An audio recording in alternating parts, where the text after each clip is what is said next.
Hello. Hello. Welcome back to another wonderful episode of Metal Gear University. I'm T. And I'm Kay. And we are continuing on with Metal Gear Solid 3. The Tres. The Tres Delta, as it's soon to be known as for new fans. Wow. They're going to know Delta, not 3. I was the end of an era, but it's not. I have mixed feelings. Just old head out here. Yeah. I mean, as long as Delta does everything justice, and the way that Silent Hill 2 came out, of course, old heads like us are like, play the original on the PS2 and emulate it, and yes, do that. But that said, the remake's been pretty good. I'm not gonna lie. No, we've been having a great time with Silent Hill 2 remake. And if this was someone's first impression of Silent Hill 2, it's not a bad one. It's not the original, of course. This is a Metal Gear Solid podcast. This is Metal. Yeah, this is Metal. I'm using this as like a vector to be like, maybe this is how Delta will be. I think it will be, and I'm excited to hear from new fans. If you are a new fan listening to this podcast because you're trying to catch up, please write to us at itstkandm@gmail.com. That is itstkandm@gmail.com, because we'd love to hear your first impressions, especially once Delta comes out, which we don't have a release date. It's got to happen soon. I feel like for the holiday season, they're going to be like, next year. Are they really? Okay. They still say this year. There's only a few months. And I doubt they'll drop it in a month and be like, next week. Can you imagine that, they just released a trailer and they're like, it's out now. Go. Well, we got to... like Beyonce. We pre-ordered it, so unless it's already in my mailbox, I'm going to be very upset. So, we'll see. But I think holiday season, they're going to probably announce, okay, March next year. If it's March of next year, everybody owes me a lot of money. And any other premonitions I make, you got to listen to me. Uh-huh. But we hope you're doing well. In the past 2 weeks, it's been a little busy for us. Still recovering from my surgery, but, making my ventures out the house. We went to a couple of concerts. We went to New York Comic Con. And we failed at taking pictures of Metal Gear Solid cosplays. Yeah. I feel like our Instagram should be things like that, because we go to conventions. We do. We don't take no pictures of ourselves. And we don't take pictures of cosplayers. Yeah. What are we doing? I don't know. I think... Try not to... I think we're very bashful by nature. And because of that, our marketing skills suck. But it's not even just marketing. It's just networking, community. It's just talking to people. We talk a big game about community and reaching out. We're like, everybody listening, create art, do a podcast, do your thing. And then when it comes to us, we're like, don't perceive us. I mean, we do make a podcast. Yeah, but we make it because we feel like no one listens. Yeah, that's true. All the emails that we get and people that we've met, they're just figments of our imagination. Do you think I write them in a fake email and write them to you? Yes. Anyway, we hope if we run into any of you cosplaying at conventions, we'll of course ask for permission. I feel like we should take pictures and ask them when we can post it on Instagram and be like, hey, we'll tag you. What's your Instagram handle? No, there was at New York Comic Con. We were walking. It was towards the end of the con, and I don't know their names, but there were these two fairly well-known cosplayers that were at MGS Con, and you pointed them out to me. And they were I was like, oh, they did the great Metal Gear Solid. They were in the Walker. They gear, were in the Walker gear, and then the guy was in the battle. The armor heavy plate version of Venom, right? Yeah, and we both went we should say hi. And I was like, we should go, Tom. And you said, nah. Yeah. I don't want to. I don't know. I don't know. I don't know why I do that. You instinctually, and then I was like, okay, I'm not gonna force you if you're uncomfortable, but we gotta get better. No, I'm bad. I'm really bad. Just today, I looked at a notification that I had on Discord, and it was a friend request from days ago, and I'm like, oh, they think I'm an asshole. They think I'm a dick. Oh my god. You gotta sometimes it's okay to step out of the box. Sometimes you gotta be uncomfortable to try something new. Mm-hmm. It's okay to be a little uncomfortable. Yeah. So is this you saying you're gonna reach out more and be more in the community, like you tell others to be? Yeah, or make an attempt. I feel like I've been preaching that I am making attempts and I don't follow through. And I'm trying to follow through. it's hard, man. It's hard. I'm not saying it is. As an intro, I feel like I didn't used to be an introverted person. And then all of a sudden I feel like I became one and I don't know how to like crack that shell. No, You know we what I were in mean? the city and you're like, there's so many people here, everyone's so loud and drunk. And I'm looking at you like that's all you did when I first met you. Yeah, I was a delinquent. You were the stories. And now you're like, it's so loud in the city. This man. Anyway, Comic-Con was great. I will say to all of you, I feel a lot of you are like homebodies like me. I don't know why I'm placing this on you. Go outside. It was so nice to touch grass. I've been like holed up in this house for a couple of weeks recovering, Mhm. and we left, and I felt like renewed energy. I felt alive. Go to a convention, talk to some people. It's surprisingly refreshing. Yeah. Yeah, I would agree. I feel like I had like a very low social battery Mm-hmm. when I first got to the con, but like I got a little warmed up and I was reminded on why I liked going. It was cool. There's something about being around like-minded individuals that like it makes it feel a little bit more safe to be a little outgoing, you know? Mm-hmm. And yeah, no, it's definitely a reminder that I need to venture out and do things that I like to do and meet people to do that like to do things that I like to do, and then together we could do things that I like to do, but it's also what they like to do. Are you following? I'm following. Okay, I'm picking up what you're putting down. okay, that's cool. All right. All right, You ready for the pop quiz? I'm very ready. Are you ready for the pop quiz? Let's go right to the pop quiz. All right, Kay. You know the drill. I got in front of me 3 questions. You got it. 3 questions. Only 3 this time? I'm taking it easy on the class this week. All right, I appreciate it. 3 questions. But that means if you get one wrong, it's an automatic fail. It is. It'd be a 60. I think 65 is passing in New York. No, and elsewhere. I know 65 is passing because I begged for 65. So 203 would be a 66%. So if I got one wrong, One question you fail. I'm the teacher here. Question number 1. Mhm. What's a method that Snake could use to see in the cave? Ooh, I know this because I didn't use it and I struggled in that cave portion for many streams. Mhm. One option I should have used is lighting his cigar. That is correct. That is an acceptable answer. There are other methods. So if anybody that's listening says anything like, "Oh, you could turn off the game, come back a week later, and Snake's eyes will be adjusted," that'll work too. That's awesome. You could find a little stick to make what's it called? A torch? There you go, a torch. Wow. The look Tom just gave me. A torch. Okay, stupid question. If What? you shoot a gun in there, will it light up the cave? Yeah, but then you waste your ammo. But it will light it up, right? Yeah, but like it doesn't. It's not like. See, that's my method. Everybody use my method. Just start Just blasting. spray your AK. Just start blasting. It's a sneaky mission. You just just blow it up. The echoes in the cave, you'd be deaf. You'd be so deaf. So torch, lighting up the cave. You could use Cigar. A stun works a little bit. Okay, there's a couple options, and Yeah, no, you can get creative with it.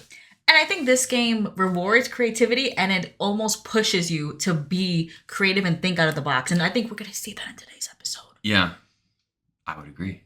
Question number 2: True or false? Does engraving your gun give you a tactical advantage?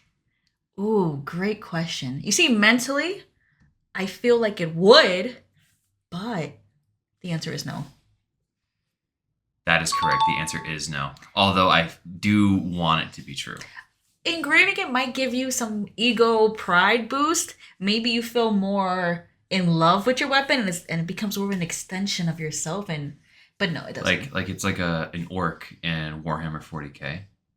Like, did you know that the orcs, as a faction, their machines shouldn't work, but because they believe that their machines work, they work. Is that the lore for it? Yes. I'm not gonna lie, that might have gotten me into Warhammer just now. Like, I'm not even kidding. They believe that painting your vehicles red makes them go faster. And it does. And because of that, they do. That is kind of sick. Like orcs are low key really OP. If they believe something and like the group think believes in something. I'm not gonna lie, we're gonna have to talk offline about this. I didn't know that. That's kind of sick. Isn't that cool? Terminids are my dudes. I love Von Ryan's Leapers. Those are my dudes. But I'm gonna need to talk about these orcs. Orcs are kind of fun. Okay, so maybe Dom and Asla have kind of a similar mindset. But in Metal Gear Solid, sadly, no. The engraving does not help. If Ocelot existed in 40K, that gun would be the most powerful revolver in the universe. It would demolish planets like the Death Star or something. Question number 3. Ooh. Last question. What are 2 methods Snake could use to infiltrate the lab? Well, there are only 2 methods from my understanding. So what are 2 methods? There are only 2 methods. Okay. Well, what are they, Miss Smarty Pants? I just want to be clear. Okay. We're right 80% of the time. Yeah, 80%. One method you can use is crawling through a vent. The other method is actually knocking on the front door to be let in. That's correct. And if there are more, I don't know how I'd miss Tom, but if there are more, again, we're just your teachers. Teachers are wrong sometimes. We're fellow students like you as well. We're right 75% of the time. 80. I want to maintain the 80. The 80. We're right 80% of the time. And honestly, the best teachers I ever had in school were big enough to admit that they were wrong. I think it's the best type of person to be even. To say, you know what? I said this previously. I have changed my mind with new information. It's a beautiful way to move through life. It is. And with that being said, if you would like to email us any of your answers to these questions, or maybe you have an addition to a question. You want to say that I'm wrong? Go ahead. Go ahead, man. It's a little spicy today. You can send us emails about your pop quiz results or anything else to itstkandm@gmail.com. That is itstkandm@gmail.com. T. Yeah? Are you ready to talk about Metal Gear Solid 3? Oh, I am ready. Let's begin. So where we left off, Snake just infiltrated the lab. So luckily in his little backpack, he has a scientist outfit that he could don and sneak into this lab. Who gave him the outfit again? Eva, yes, okay. Now, this getup, I mean, the getup itself is convincing, but the man wearing it is not. It looks like a lab coat you'd get in your bio lab. It's just it's similar to what the scientists there wear. I think it might even be the same scientist uniform. Yeah. But like you just said, Snake doesn't don anything else. He puts the coat on. He still has, he didn't cover his face. He didn't put his hair any other way. The bandana's on. Like the bandana stays on. He made no other effort. And what's cool about this is you put the scientist outfit on, the guards don't bother you. Even though I don't want to say judge a book by its cover, but I would be a little curious of this gruff, handsome, dashing scientist among all the other scientists there. No offense to them. But he's not convincing at all. No, not at all. I mean, but it's enough to fool the guards. So it's working. It's doing its job. What's cool though is when to eventually run into scientists, you hear them start to mumble to themselves. If you stay too long near them, they'll eventually go like, They'll make a little like audio cue to kind of tell you that they're peeping you. Yeah. And if you make like direct eye contact with them as they're peeping you, they instantly cause an alert. You can mitigate this by pressing the action button, and it gives you like a little thing to adjust your glasses, like Otacon does. Oh, so you do have glasses though. You do have glasses. Okay, you see, so he tried. We messed up. He did try. He's a scientist. Did he though? He's a scientist. Did he though? Did he try? He's a scientist uniform and the glasses. While the bandana stays on, he's still gruff. He's like, I know. Smart guys wear glasses. I'm smart. I think it's kind of cool though because you're in this laboratory and you're dealing with lethal and non-lethal enemies. The guards have guns, but the scientists, all they can do is an alert. Yeah. So it kind of makes sense that you would disguise yourself as one of them. Because I was thinking, why not disguise yourself as a soldier? But they would know they're men. Yeah, that's true. The scientists know they're men, which is why they can like alert the guards and whatnot. But they're not gonna sit there and CQC you or fight you. They're just gonna alert. So you could explore this facility. There's multiple floors, but eventually you make your way through. Along the way, you pick up like this little cigarette container that's actually like a spy device that blows out like this like sleeping agent that you can knock out guards or scientists with. It's pretty dope. It's kind of cool. Yeah, it's something where you have to be super close to them in order for it to work. Yeah, you got to be like right on them. You got to you got to be right on it.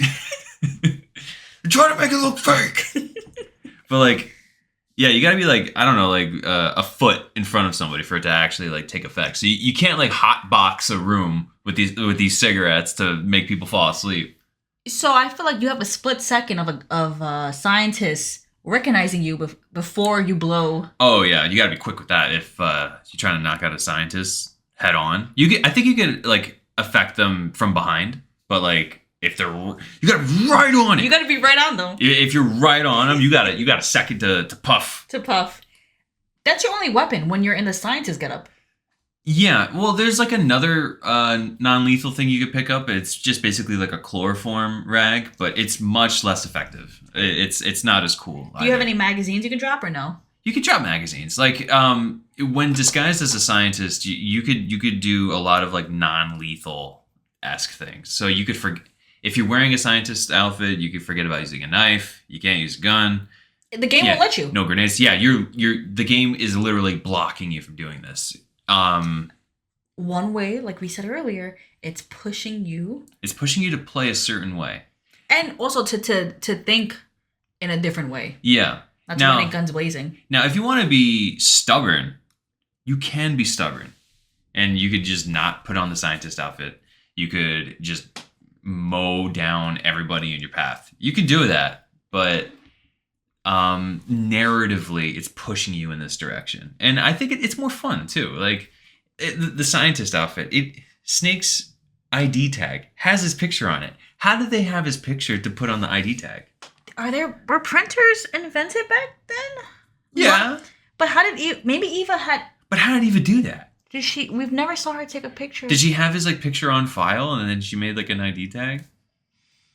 These are the real questions the series brings up. Other questions? How did the ID tag get there? How did the ID tag get there? So again, remember, our goal is to find Sokolov. You're infiltrating this laboratory, this facility. Yeah, it's like a laboratory research facility, R&D site. So you'd imagine that Sokolov would be in the director's office, or maybe that'd be a good place to begin your search. Yeah, makes sense. And remember, he was the director of the OKB 754 Bureau, so you're like, let me go to the director's office, and maybe I'll find him. You go there, and at this point, you can bring out a gun for some reason. Like, he comes to the scientist's office with his gun pointed out. I think he's only holding the knife. Uh-oh. Okay, we're going to pause real quick, and we're going to look at that cutscene. Let's see who's a real fan. Let's see who's a real fan. Okay.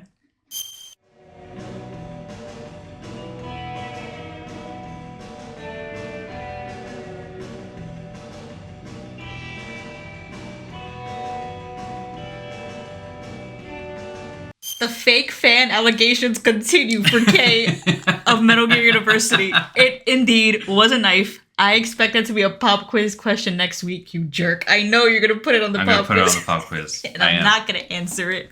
So, when you sneak into the director's office... With just a knife. You are greeted by this gruff man in a cute little suit. He's taking a little swig of his little flask. Is not Sokolov. Sokolov wasn't even that cool ever. This man is in a chair just chilling and drinking, kind of like he's expecting you. I kind of want to be him when I grow up. He has like this energy that like I want to exude to people. I'm merely drowning my sorrow.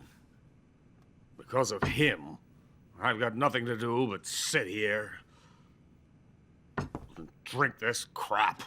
He just a boss man. He gives off like fat man vibes because just like very they seem proud and confident.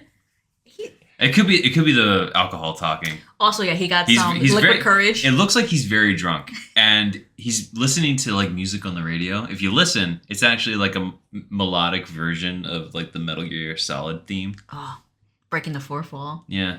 Amazing. This man is fantastic. And as you're walking in, he sees you with the knife. He's not bothered. He was expecting you, essentially. Yeah. He looks at you. He goes, "Oh, you're the intruder everyone's talking about," which to me canonically means that people just you know. Maybe some guards legit spot him, and they're like, "Oh, he thinks he's clever.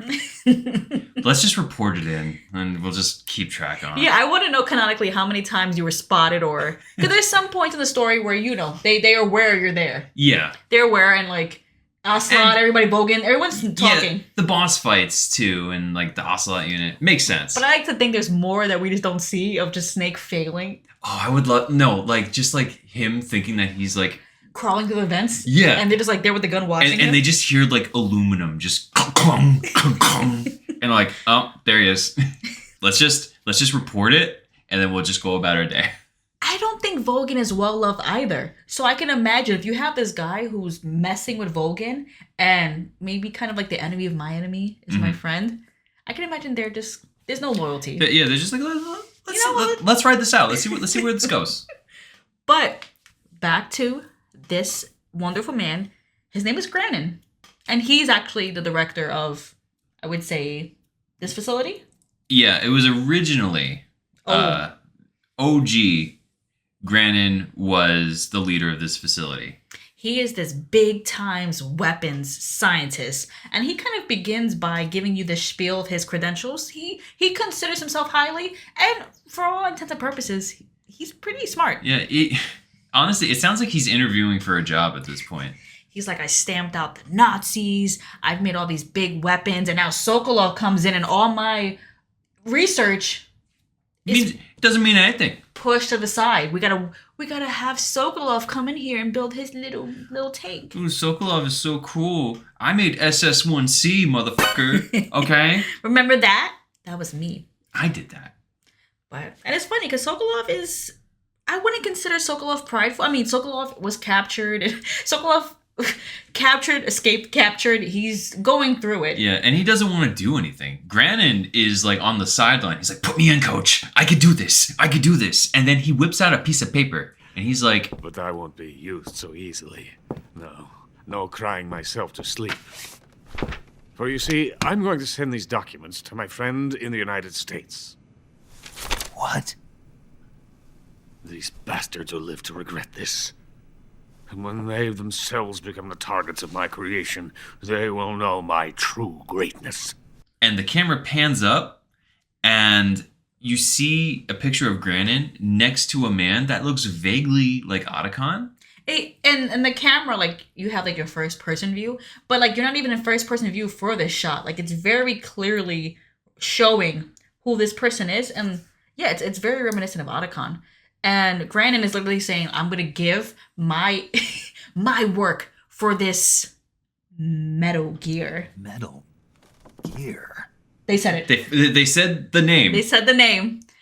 But there's many interesting things about this conversation. But how do we even begin? Let's finish with this conversation and then go back to little tidbits about the room and everything. Yeah. So, again, Granin is basically saying he's mad at Sokolov. He's so mad that Sokolov is here because that means Granin's research gets pushed to the side. But you know what? I'm going to make sure my research goes somewhere. I'm giving it to my friend in America. And it's for this Metal Gear.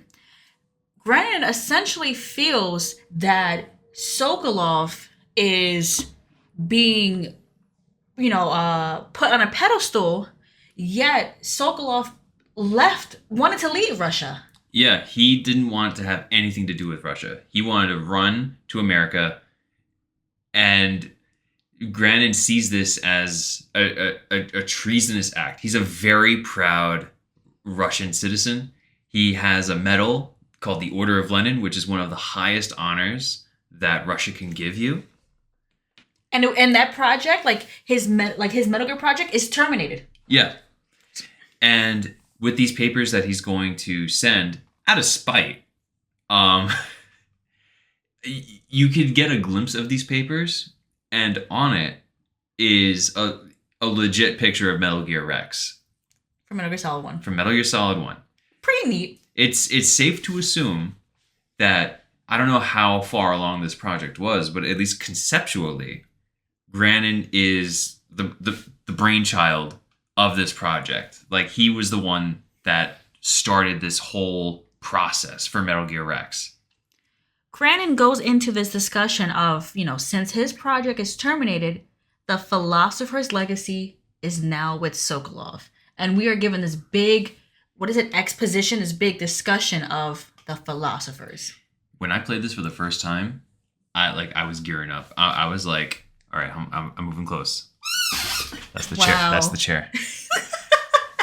I moved up close, and I was like, this is it. It's time. After playing Metal Gear Solid 2. Because when I played this for the first time, I was itching to get more information about the Patriots. And thus far, this game wasn't giving it to me. I was having fun, and the story was cool, but I was like, what the fuck? Give me more of the Patriots. What's going on? And then you hear the philosophers, and your ears perk, and you're like, this is it. It's just right in my veins, man. Just tell me what it is.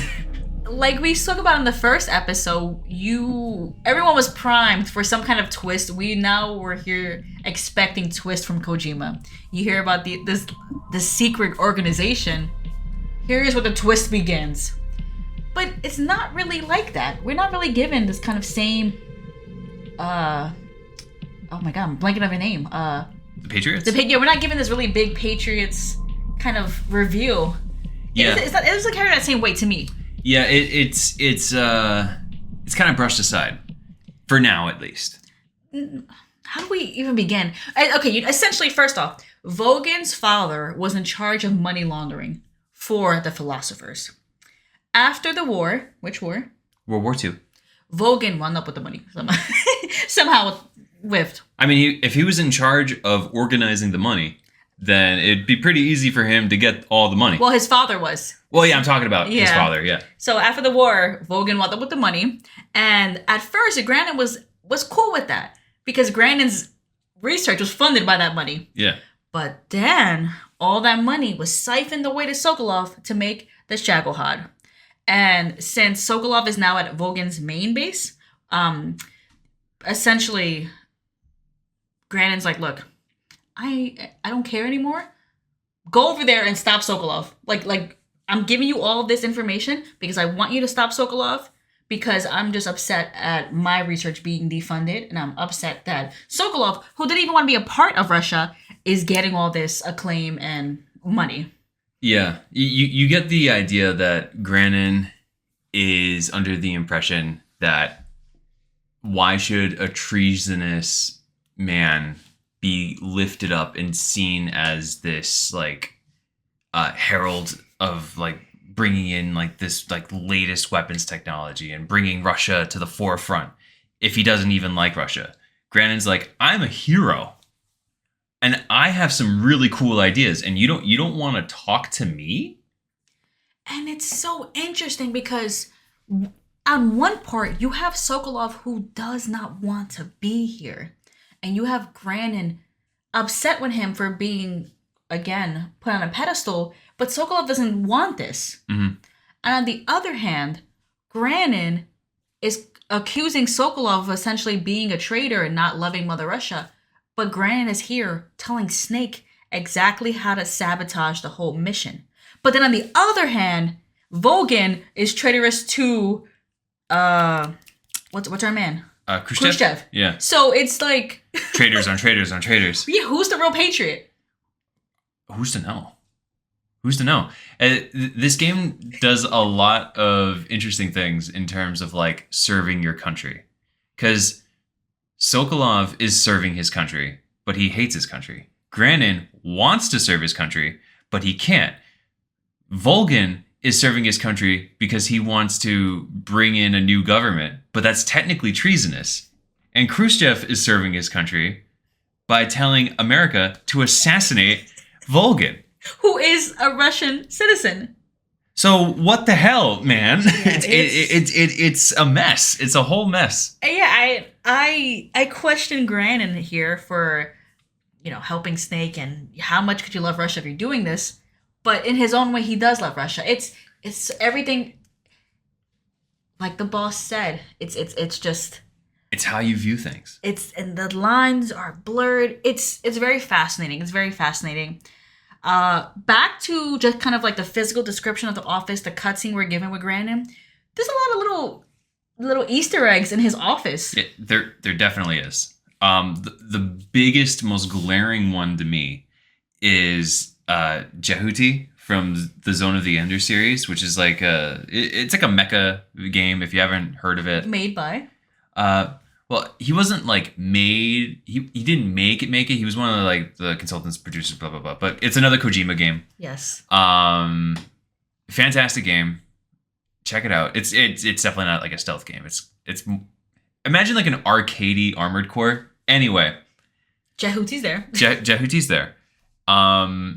There's also a model of Metal Gear Rex, and there's a model of Metal Gear Ray from Metal Gear Solid 2.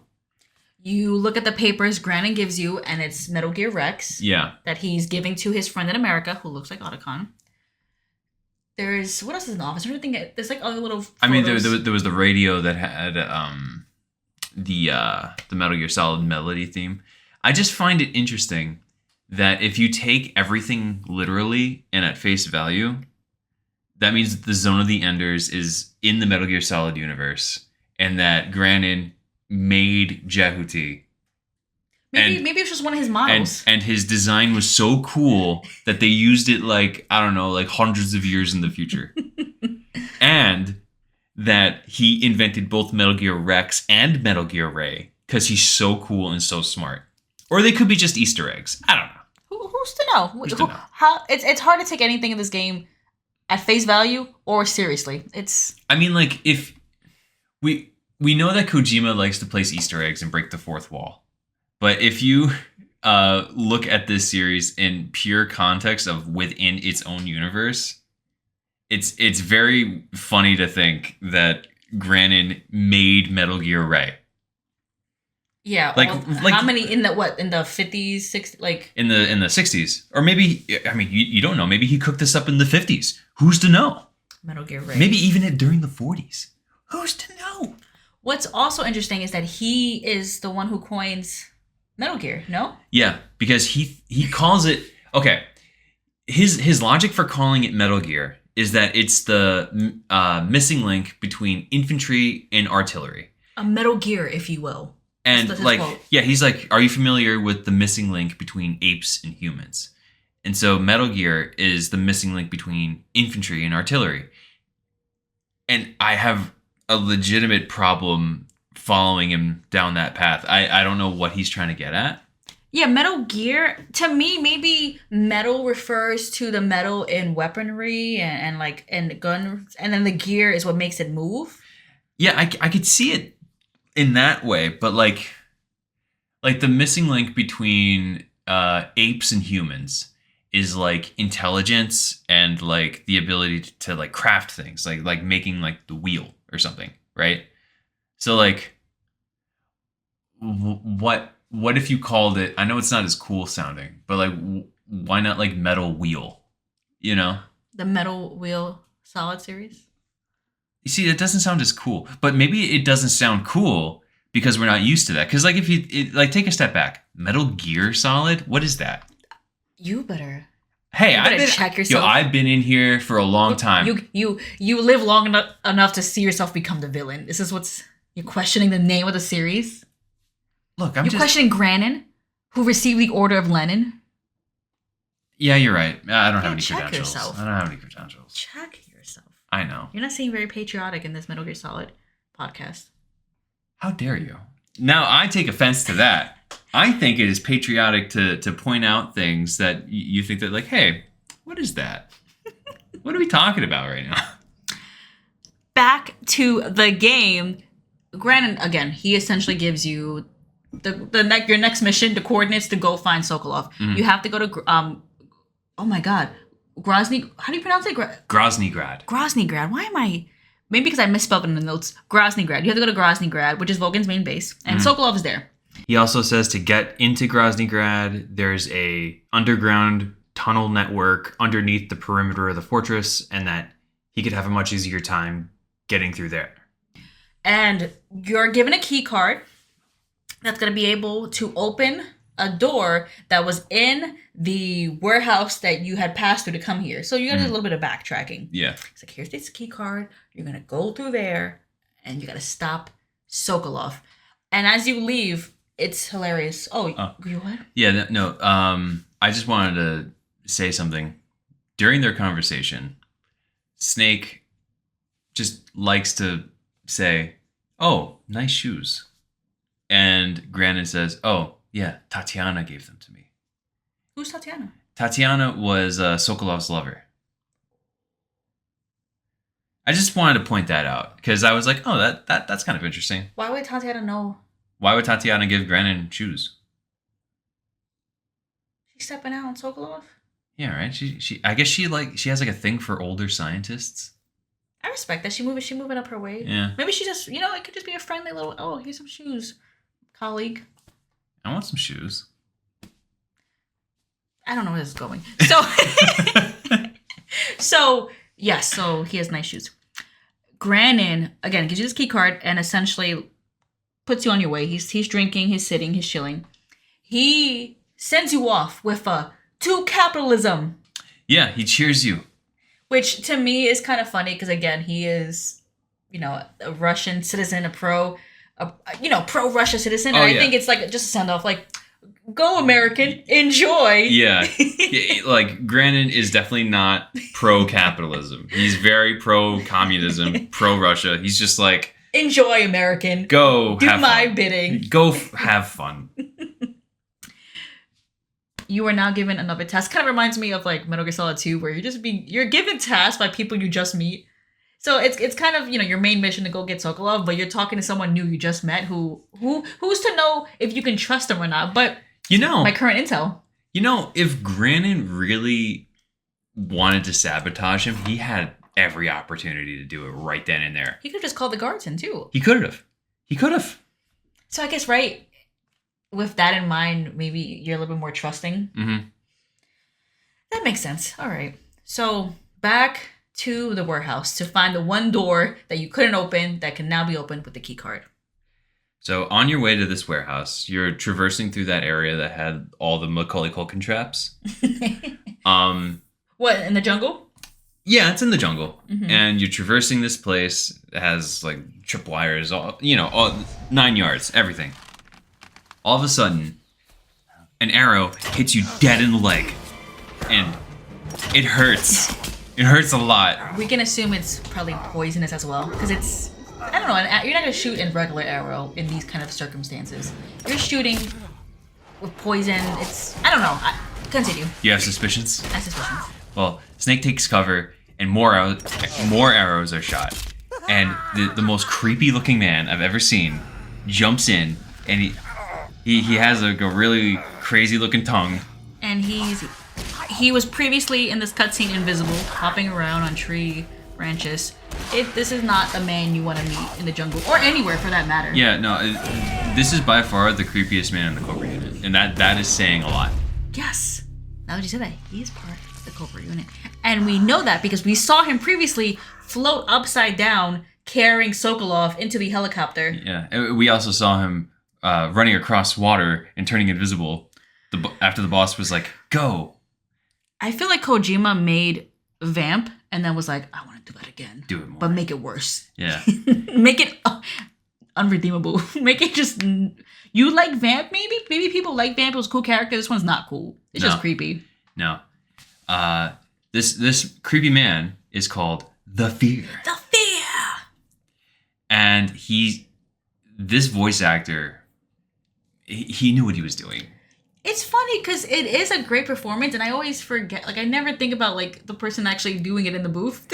Like, I feel like the fear doesn't have a lot of lines in this game, but like I feel like the voice actor committed to the bit, and he was like, I want to make the weirdest, most creepiest looking man I could make with my voice. It's hard not to with that tongue.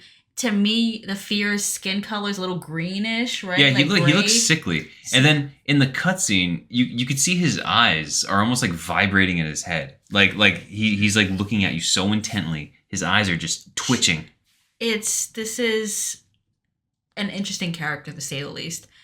The arrow you were shot with was obviously from him, and it's poisoned. Yeah, he admits it himself, and he says it's coated with the venom Of a Brazilian wandering spider.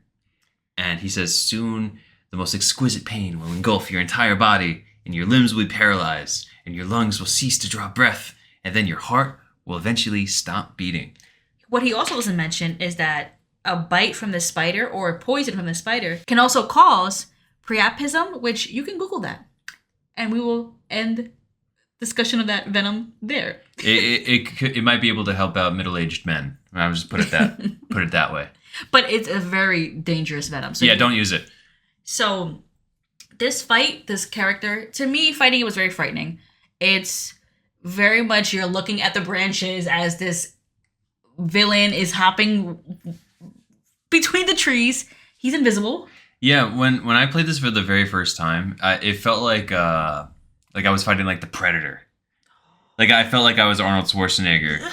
It's just like trying to... Yeah, no, because like it's in a jungle setting. There's like booby traps around. Yes, there's booby traps in this area. Yeah, there's arrows being shot at you, and you know, like I feel like Kojima likes to lift a lot of things for movies, and I would not be surprised if he saw Predator one day and he was like, I want to do that. I'm gonna do a little ball. I want to do that. It's a fantastic arena to fight this enemy in, and it fits. I think the creepiness mixed with like having to avoid booby traps and logs hitting you. Mm-hmm. Oh yeah, and I don't know if it's like his superpower or not, but this man has the power to just like dislocate his arms and like crawl up the tree in a weird Spider-Man thing. He's a weird man. He's very weird. Besides being weird, this is also a very creative boss. There's many ways to defeat him. I feel like a lot of the bosses try to push you into figuring out creative ways to beat them, but I feel like after each boss, it kind of gets amped up a little bit more and a little bit more. What the ways in which you have to think? Yeah, like the fear has a like. I'm sorry, I'm getting tripped up, but like you could throw rotten food on the floor.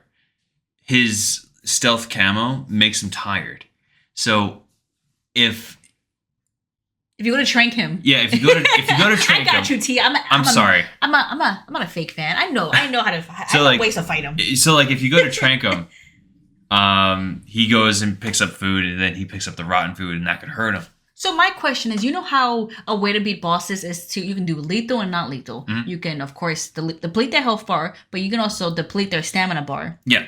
Does that mean potentially you can trank him, drop delicious food like a calorie meat, and he can eat it and regain health? Yeah. Okay, that's new in a boss. That's kind of cool. That's cool, right? So I think it's pretty interesting. It's kind of one, it kind of shows you can drop rotten food. Mm-hmm. And two, I'm just reminded of other games in like Dark Souls, whatever, where a boss can heal, and you're like, come on, please. But he can only heal if you kind of sabotage yourself. But yeah, the stamina, doing that. I'm trying to think what else. I don't know the way. I might have just started blasting him because when I played this game for the first time, I was not good at it. Mm-hmm. So I probably just shot him. I mean, he likes to be invisible, so a pretty obvious solution is to turn on your thermal goggles. Makes the fight infinitely easier. Will the thermal goggles also point out all the booby traps? Some, I believe. Like I think that it might point out like the ropes and stuff like that. Yeah. It's a fun fight. I mean, I think this fight, I can't speak for myself. I'm not a speedrunner. Any speedrunners, let us know. I feel like this is a tricky one. Ooh, you know what? No, there is a tactic to beat him really quickly, and it's a glitch, and we're not going to talk about it. Yeah, but there's a glitch. It's pretty interesting. It trivializes the whole fight. You play it through the second time, and it's probably the quickest I've ever seen. I wonder if they're gonna keep it in Delta as like a homage. Like that's one glitch that they wanna. You know what I mean? Like to do it on purpose. That'd be cute. Look it up. It's actually really interesting. It like you said, it negates the whole. Negates the whole fight. Like it makes it weird. I don't know why they do that. It's super quick. Anyway, you fight this man, this creepy man, and to add on to the creepiness, he is kind of, I don't want to say BDSM, like he's like strapped up to trees. Like he gets trapped in like these ropes that tie him to trees. Mm-hmm. There's like ropes around his body. He's like tied up and like he's like above the floor in this, I don't even know how to describe it, position. And does he scream? He's just bugging out his eyes, his tongue comes out, he's twitching. Like, I see it, the fear. And then like his tongue's coming out. He's tied up and he's just screaming. And man's a creep. I think Snake looked visibly upset. He looks shook at this moment. I would be upset. You kidding me? And just like the pain, the fear explodes. And poison darts, this time though, shoot out from him. Yeah, I guess I don't know. Like they're like hidden on his body that trigger when he dies. I don't know. If you're gonna explode, that's a pretty ingenious way to go. To if I'm gonna die, I'm bringing you with me. You think the explosion would have been enough, but it's an explosion plus arrows. Fair. The fear, you got that one. Pretty good. I feel like this time Snake is privy to that and he's already hidden behind the tree. He protects himself. Mm-hmm. Or maybe he's just hiding from the explosion and because he's scared of the fear. Maybe he's just hiding from the fear because he's just a creepy guy. Yeah. Yeah, he's not scared of him. He's just creepy. I'm just hiding because I don't want to see him. He's a very creepy man. But thankfully he's dead. He's gone. Mm-hmm. And Snake is all right. And sadly, there's no time to think about what just happened. There's no time to digest it. Unlike Raiden, Snake is weathered. He's a soldier, so he's not thinking about the trauma or the pain or the fear that he's experiencing or anything. I think he just represses it deep. This is a soldier. He's not worried about what he just saw. That's for later. Yeah, that's Snake. That's later Snake to process. This time he has a mission and he has to go to Groznygrad. He sneaks back through the warehouse. Same setup as before. Different starting point, but Snake gets through. Go ahead. Oh, I was going to say that he used the key card that Granny gave him to access this new area. Mm-hmm. I wanted to mention the codec call that you and Eva have. And in this codec call, she tells you that the phase 2 tests are almost done. She's essentially calling you because she's like, look, FYI, you need to pick up the pace because Sokolov is disposable, per Vulcan's eyes. Once he finishes his job, Vulcan will have no qualms in killing him. Yeah, there's no point. You did your job. You're done. So Eva is basically pressuring you to quicken the pace and hurry up. And this is where you tell, I'm looking at you, Snake. This is where Snake tells her that Granny gave me a key card. Mm-hmm. I'm good. I'll see you in a bit. And Eva's like, Granin? Granin. The Granin gave this to you. We buds. He cheered me. He said to capitalism. He's on my side. We're good. And I don't know. He just chalks it up to him being drunk. He's just like, whatever. Maybe he got lucky. Maybe if he went in there while Granin was sober, it would have been a different kind of day. But Snake just lucked out, you know? The key card, however, per Eva, is not going to work. Oh, for the underground tunnels? She says that you need to meet her at the top of the mountain for her to give you an additional key card or something. Like the key card you have is not going to be good. It's not going to give you access to... It's a different door. It makes sense. So now, instead of going and using the key card, you got to go and meet Eva at... He's not seeing the codec call that we are, but it's this little house at the top of the mountain. It's like a little shack. It's a very random remote location, so I guess it's a good spot to meet Eva. Be careful, though, she states. Oh, why? Because the end is waiting for you. The end of the game? No, the end. The end, the boss? Yes, that's his name, the end. Okay. It's just the end. The boss. Not the game. Not the game, the boss. Okay. The end. Just the end. Just the end. All right. But the end, the boss, is this old school sniper. He's waiting for you. Literally wait, like he's being kept alive to wait for you. That's fantastic. His last mission. That's great. Isn't that a great? I love some stuff like that because it definitely does not make me nervous. No, not at all. I'm not. I remember being very, very like cautious when I first heard this. I was like, okay, a sniper fight, and I was thinking like, okay, Sniper Wolf. I was thinking of all of these like little sniping events with like Emma and Vamp. I'm like, okay, what's it gonna be? Well, I've done this before. And I think off the fear battle, I imagined myself, I was primed for something hectic and intense as well. I thought it was going to be some weird caveat with this boss. Mm-hmm. And to that point, it really is. You continue on through this jungle, trying to go to the location Eva mentions, the shack up top the mountain. You run into a cutscene once you enter a certain portion of the jungle, and it's the camera's panning on this old man who's in deep camouflage. He's a cute little parrot. This is the end, and this is an old man. He's old enough, I think, to know God because he prays to God for the strength to kill Snake. I think he knows him. My old friend, please give me the strength. For this final prey. Imagine asking God to kill your enemies. That is sick. That's biblical. And also, God answered. We see the sun shining on the end. It is biblical. God is on this man's side. So much so, this man is very old. He has liver spots on his head, but as the sun shines on him, the liver spots go away. He's No, I'm imagining like about to fight someone, and someone puts their fist up to the sky, and they're like, give me your energy. God, give me the strength to kill him. And then the clouds Part, and then like a ray of sunlight pierces the heavens, and it only hits this one man. Even if it's just purely accidental, it's just a weather event, I would be frightened. This would be very frightening. I would say for new players, this is the boss fight. Like this is my opinion. One of the best boss battles in this game. It's so unique.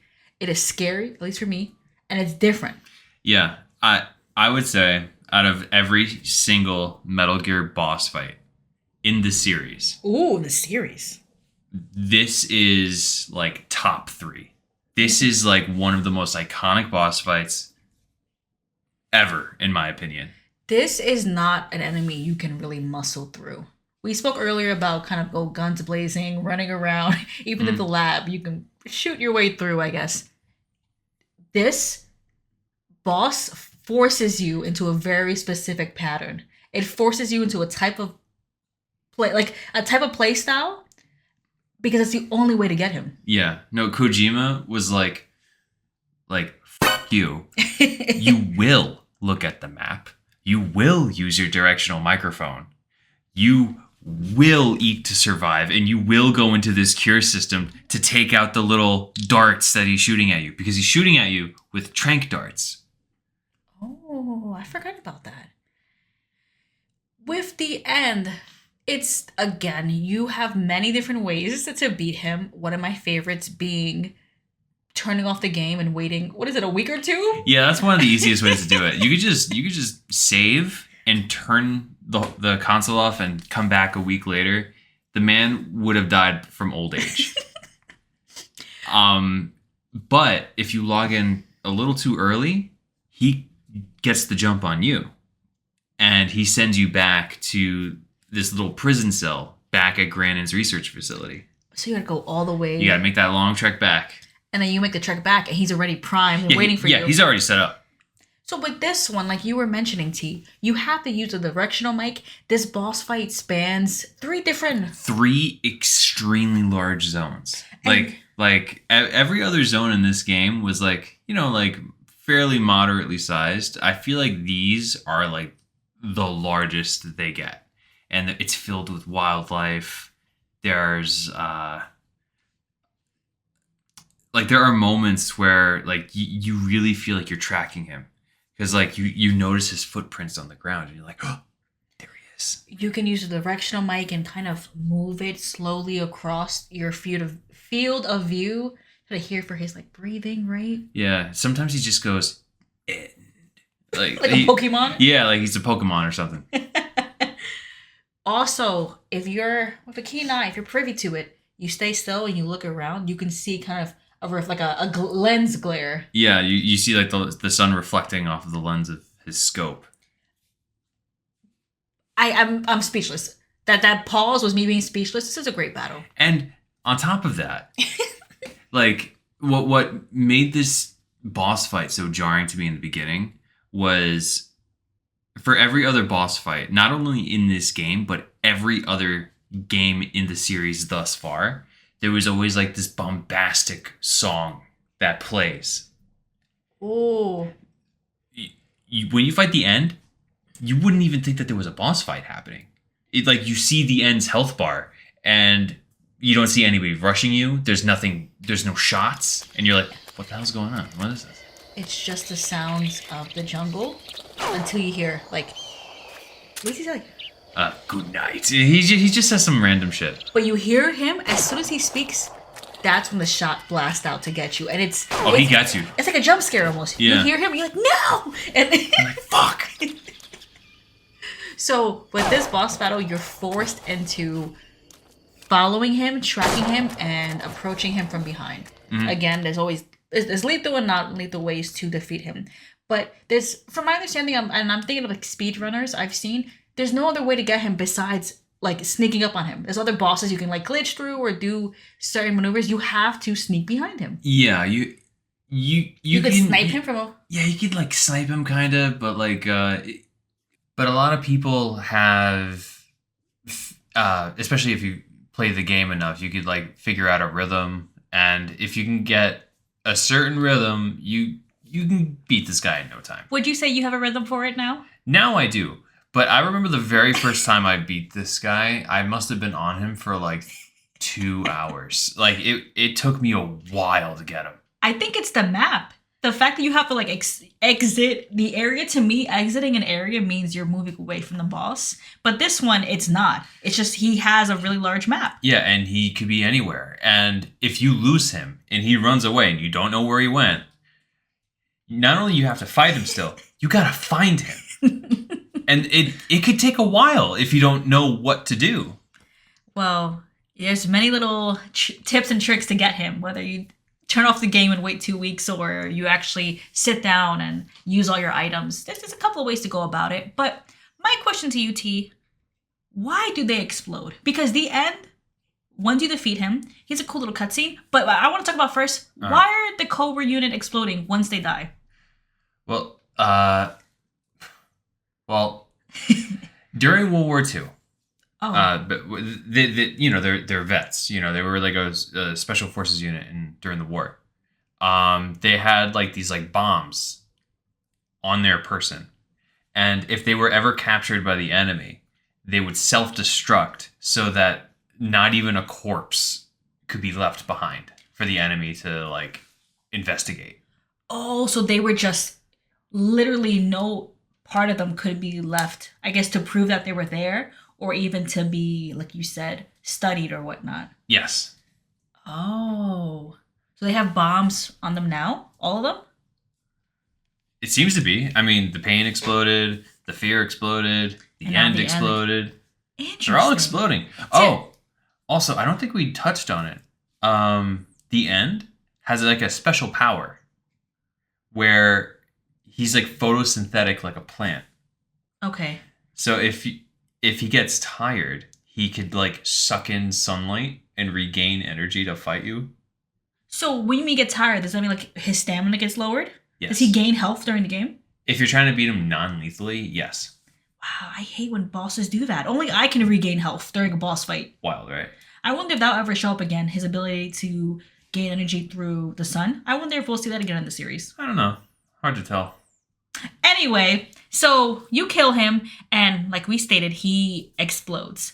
What's interesting with this cutscene is, I guess I shouldn't be shocked, but the ending cutscene is his suit, his camo suit, changing from green to red, kind of like the seasons changing. This man seems to be very much part of nature. Yeah.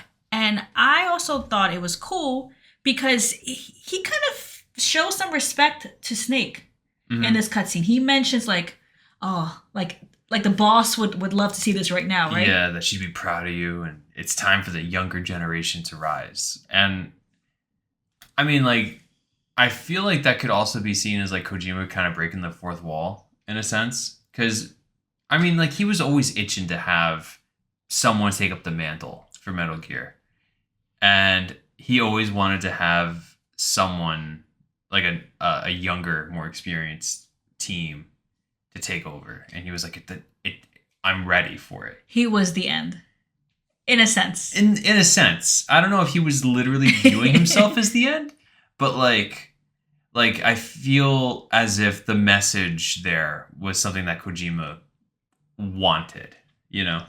From my understanding, and I could be wrong, of course, he wanted to end Metal Gear back with like Metal Gear Solid, and then back with Metal Gear Solid 2, no?